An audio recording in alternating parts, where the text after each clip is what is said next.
পর্যটন শিল্প রক্ষা করা করতে হবে। হোটেল মোটেলে লুটপাট করতে দেওয়া হবে না, করতে দেওয়া হবে না।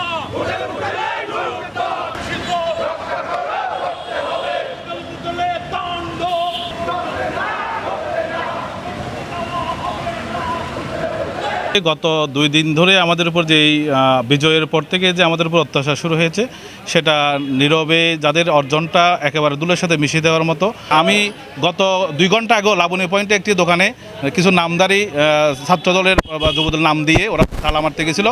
সেনাবাহিনীকে জানিয়েছি, আমি আমাদের সাবেক এমপি মহোদয়কে ভিডিও ফুটেজ দিয়েছি এবং তৎক্ষণাৎ সেনাবাহিনী এসে খুলে দিয়েছে। আমরা আশা করব এই ধরনের দুর্বৃত্তদেরকে যেখানে পাবেন প্রতিরোধ করবেন এবং আমরা সবাই মিলে ব্যবসায়ী যে কেউ আসুক, যে পরিমাণ নাম পরিচয় আমরা চাইবো না, যে যেভাবে পারেন তাকে প্রতিরোধ করবেন এবং আমরা সর্বাত্মক দিয়ে তাদেরকে প্রতিহত করব এবং আমরা ভালোভাবে ব্যবসা করতে চাই। যে মায়ের সন্তানই হোক, আমরা তাকে যেখানে পাবো সেখানে প্রতিরোধ করব। এটাই হলো আমাদের ব্যবসায়ীদের কথা। আমাদের দাবি হচ্ছে হোটেল মোটেলের নিরাপত্তা যোদ্ধা করতে হবে। আপনি জানেন বাংলাদেশের একটি সমৃদ্ধশালী জেলা হচ্ছে কক্সবাজার। এখানে রোহিঙ্গা ক্যাম্প এবং ট্যুরিস্ট মিলে এখানে প্রায় ৩,৫০০ বিদেশিরা এক্সটেন্ড করে।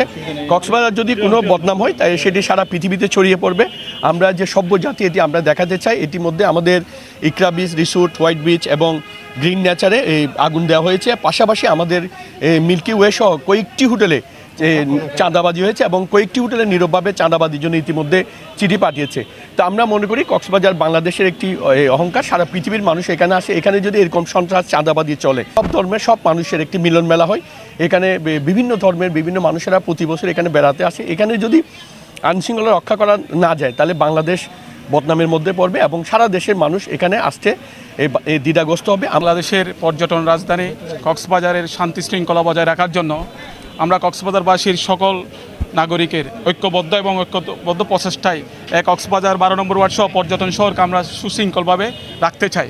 এখানে বিভিন্ন 18টি সংগঠনের মাধ্যমে আজকে একটা বিশাল রেডি হয়েছে। আমরা চাচ্ছি বাংলাদেশের যে অর্জন, মানুষের যে আশা আকাঙ্ক্ষা পুনর্ব্যক্ত হয়েছে, এটা যাতে ধারাবাহিকতা কোনোভাবে ক্ষুণ্ণ না হয়। আমাদের সকলের দায়িত্ব এই কক্সবাজার শহরকে আমরা শান্তি শৃঙ্খলা, চাঁদাবাজ মুক্ত, সন্ত্রাস মুক্ত রাখবো। এটাই হচ্ছে আমাদের প্রতিজ্ঞা।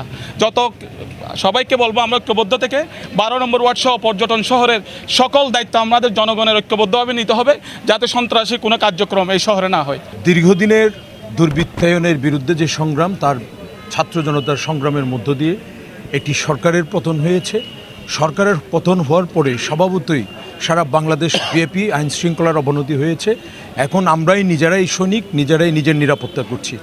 যখন গত রাত হঠাৎ করে কিছু চাঁদাবাজ সন্ত্রাসী গত পরশুদিন রাত্রে প্রত্যেকটা হোটেলে গিয়ে ভাঙচুর, অগ্নিসংযোগ সহ এবং চাঁদাবাজি লুটপাট করেছে। আপনারা জানেন এটি একটি পর্যটন শিল্প। হাজার হাজার কোটি টাকার বিনিয়োগ এখানে রয়েছে। আমরা দীর্ঘদিন ধরে এই পর্যটন নিয়ে কাজ করছি। প্রায় 2 যুগের সময় ধরে আমরা পর্যটন খাতে নিজের জীবন যৌবন শেষ করে দিয়েছি। এই শিল্পকে রক্ষা করার জন্য আমরা এগিয়ে এসেছি। আমরা আজকে থেকে ঘোষণা করেছি, কোনো হোটেল লবিতে, কোনো রেস্তোরাঁয় গিয়ে চাঁদাবাজি করলে তাকে ধৃত করা হবে এবং আইন শৃঙ্খলা রক্ষাকারী যাদের সাথে আমাদের কথা হয়েছে, দেশের প্রাণ বর্তমানে যে সেনাবাহিনী গৌরব, সে সেনাবাহিনীর দায়িত্বরত যারা রয়েছেন তাদের সাথে সংশ্লিষ্ট নেতৃবৃন্দের সাথে কথা হয়েছে। আমরা তাদেরকে খবর দিয়ে তাদেরকে সুপর্দ করব।